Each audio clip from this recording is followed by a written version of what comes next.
Ito po tayo, no? Hindi naman naka-organize yung orchids from, kunyari, from different parts of the world, pero halo-halo sila. Iba-ibang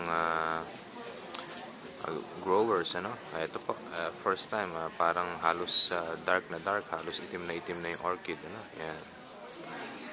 Iba't ibang media, kung saan sila tumutubo, no? Ayan. So, iba-ibang kulay. Yan. Sari-sari. Hop. Ito pa, oh.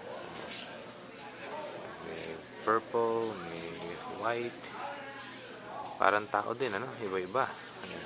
Pero isa lang sila considered as orchids. Oh.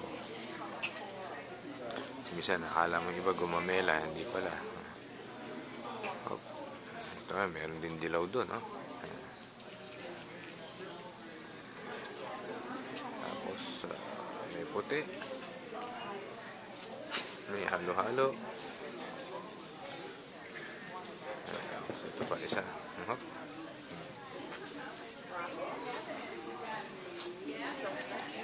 May orange din, ha?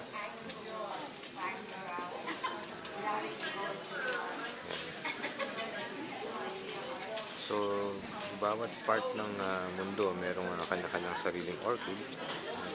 Sa Pilipinas, meron tayong Cattleya, no? Yun ang ating sikat na orchid doon. Yung iba kasi hybrid na eh.